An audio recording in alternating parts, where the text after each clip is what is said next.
সম্মানিত দর্শক শ্রোতা, আসসালামু আলাইকুম।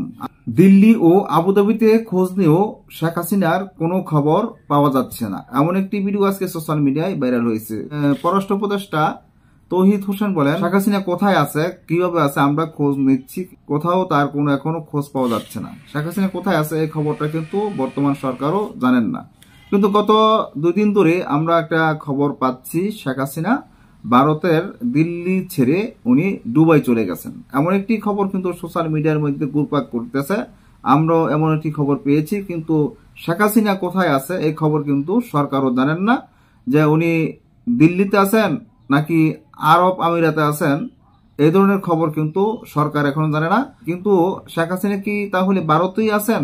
ভারতে থেকেই কি এটা বিভিন্ন সোশ্যাল মিডিয়ায় বিভিন্ন ধরনের গুজব ছড়ানো হচ্ছে কিনা, এটাও কিন্তু আমরা এখনো নিশ্চিত হতে পারতেছি না। কিন্তু এখন শেখ হাসিনা কোথায় আছে, কিভাবে আছে, এটাও এখনো কেউ বলতে পারতেছেন না। সাবেক প্রধানমন্ত্রী শেখ হাসিনার কূটনৈতিক পাসপোর্ট বাংলাদেশের অন্তর্বর্তী সরকার কিন্তু বাতিল করে দিয়েছে। অন্তর্বর্তী সরকারের পররাষ্ট্র উপদেষ্টা তৌহিদ হাসান বলেছেন যে শেখ হাসিনার খোঁজ এখন আমরা পাইতেছি না, কোথায় আছে, উনি ভারতের দিল্লিতে আছেন নাকি আরব আমিরাতে আছেন, কোথাও আমরা খোঁজ পাইনি।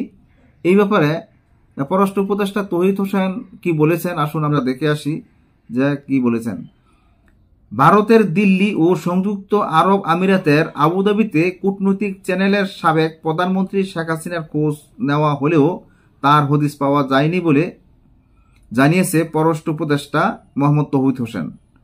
মঙ্গলবার পররাষ্ট্র মন্ত্রণালয়ে সাংবাদিকদের প্রশ্নের জবাবে তিনি একথা জানান।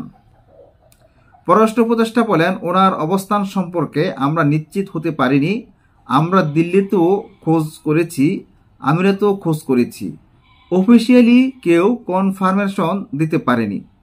আপনারা যেমন দেখেছেন আমরাও দেখেছি উনি আজমনে সম্ভব গেছেন, কিন্তু সেটা রিকনফার্মের চেষ্টা করেও আমরা সফল হইনি।